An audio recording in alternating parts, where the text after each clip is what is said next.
राघवन, एक और ट्रेन का हम कर रहे हैं काशी के लिए भी अब सीधा बेंगलुरु से लोग सीधा जा पाएंगे, उसके लिए भी हाई स्पीड ट्रेन की शुरुआत हो रही है कर्नाटक वासियों के लिए। जी बिल्कुल, देखिए काशी जिस तरह से वहां पर कॉरिडोर को डेवलप किया गया था पिछले दिनों में, एक बहुत बड़ी आकांक्षा है, क्योंकि काशी जो यहाँ के लोगों के लिए जो शैवाइट हैं, खासतौर पर कर्नाटक के लोगों के लिए आपको हम कहना चाहेंगे कि मैक्सिमम पॉपुलेशन जो लिंगायत कम्युनिटी है वो शैविज्म को मानती है, और वाराणसी उनके लिए एक बहुत बड़ा पिलग्रिमेज सेंटर है। ऐसे में जब बेंगलुरु से सीधी ट्रेन काशी दर्शन के लिए निकलेगी तो आप अंदाजा लगाइए कि लोगों की डिमांड काफी समय से थी। अलग अलग ट्रेन अभी चल रही है, ऐसा नहीं है कि ये पहली बार उस रूट पे ट्रेन चल रही है, लेकिन ये जो है डेडिकेटेड काशी दर्शन के लिए जो ट्रेन का जिसका इनाम अभी हमने बात की, मतलब आध्यात्मिक टूरिज्म को बढ़ावा देने की तरफ ये कदम है। आप देख रहे हैं आध्यात्म के साथ साथ जो जिसका जिक्र हम कर रहे हैं, क्योंकि काशी दर्शन, आप सोचिए काशी दर्शन यानी कि शिव कितने तो आसान ज्योतिर्लिंग है, लेकिन जो लिंगायत समुदाय है, लिंगायत समुदाय बहुत बड़ा वोट बैंक है बीजेपी का, और उस पर कांग्रेस भी नजर रखती है। तो ऐसे में जो काशी दर्शन के लिए खास ट्रेन दिया जा रहा है, तो लिंगायत समुदाय के लिए आप सोच समझ सकती हैं कि एक तोहफा हो सकता है, क्योंकि जो शिवाइट्स, ये जो शिव को मानते हैं, शिव की आराधना करते हैं, उनके लिए जो आप समझिए कितना इंपॉर्टेंट हो जाता है। मतलब प्रधानमंत्री यहाँ इन ट्रेनों को हरी झंडी दिखाकर रवाना कर ही रहे हैं, साथ ही आगामी चुनाव से पहले अपने वोट बैंक को भी मजबूत करने की दिशा में कदम उठा रहे हैं। अब ये देखिए दूसरी ट्रेन को भी, जिसको भारत गौरव काशी दर्शन ट्रेन के नाम से जाना जाएगा, हरी झंडी दिखाकर प्रधानमंत्री नरेंद्र मोदी ने रवाना किया है। और मकसद ये है कि जो लोग साउथ से बहुत ज्यादा नंबर में लोग जाते हैं काशी विश्वनाथ दर्शन करने के लिए, अब एक डेडिकेटेड ट्रेन उनके लिए बना दी गई है। इस ट्रेन में सफर करके वो जाएंगे,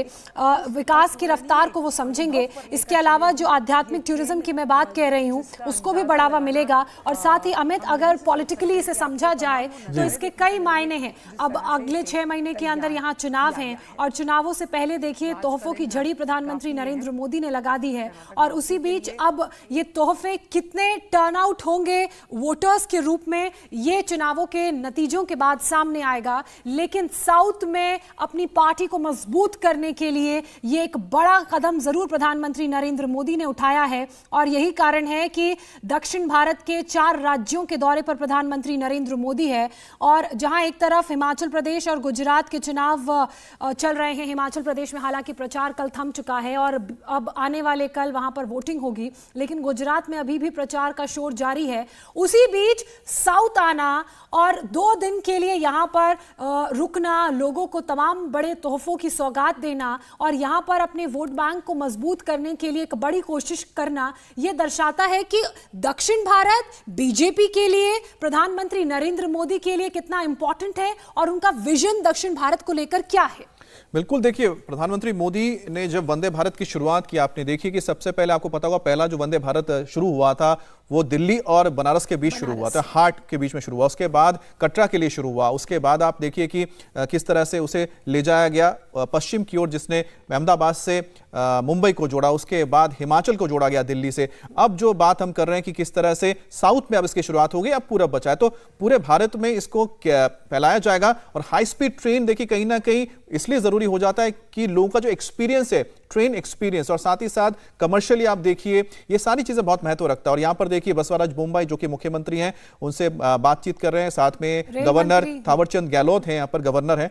उसके साथ यहां पर रेल मंत्री अश्विनी वैष्णव नजर आ रहे हैं, उनके पीछे यहां पर जो कर्नाटक से आते हैं केंद्रीय मंत्री प्रहलाद जोशी भी हैं। तो कुल मिलाकर यहां पर तमाम बड़े नेता भी नजर आ रहे हैं। लेकिन सबसे इंपॉर्टेंट जिसका जिक्र हम कर रहे थे, लिंगायत समुदाय जो कि बीजेपी का एक बहुत बड़ा कोर वोट बैंक है, और तमाम जो यहां पर बीजेपी को लगातार जो इस कम्युनिटी की ओर से जो सपोर्ट मिलता रहा है, यही वजह है कि लिंगायत समुदाय को मद्देनजर रखते हुए वहां पर जो एक बड़ी तादाद है जो शिव भक्तों की, उनके लिए खास काशी दर्शन ट्रेन की शुरुआत की गई है, जो डेडिकेटेड रहेगी सिर्फ और सिर्फ काशी के लिए। और साथ ही साथ जिस तरह से हमने देखा कि वंदे भारत जो चेन्नई से मैसूरू तक आएगी वाया बैंगलोर, यानी वाया बैंगलोर वो मैसूरू जाएगी, ये भी जो एक वंदे भारत ट्रेन की शुरुआत हुई, इसने चेन्नई और साथ ही साथ कर्नाटक के लोगों के बीच जो एक बहुत पुराने कनेक्शन है, लोग बाय रोड जाते थे, लोगों के लिए कई बार दिक्कत ये होती थी कि अगर फ्लाइट्स कई बार होता है कि बहुत महंगे हो जाते हैं, लेकिन ये एक डेडिकेटेड ट्रेन जो कि आपको कुछ ही घंटों में, मैं जैसा बताया 3 घंटे के अंदर आप चेन्नई से बेंगलुरु आ रहे हैं, तो आप समझिए कि बिजनेस के तौर पर, यानी कि एक तरफ आप आध्यात्मिक जिसका जिक्र कर रही थी, दूसरी तरफ देखिए बिजनेस, दोनों ही चीजें इसमें नजर आ रही है दोनों ट्रेन के जरिए। तो प्रधानमंत्री नरेंद्र मोदी का आज व्यस्त पूरा कार्यक्रम रहने वाला है। इसके बाद वो बंगलुरु एयरपोर्ट के दूसरे टर्मिनल का उद्घाटन करेंगे, वहां की भी तस्वीरें हम आपको दिखाएंगे। इंडिया टीवी हर वक्त हर जगह डाउनलोड करने के लिए सर्च करें India TV news Google play store या ऐप स्टोर पर।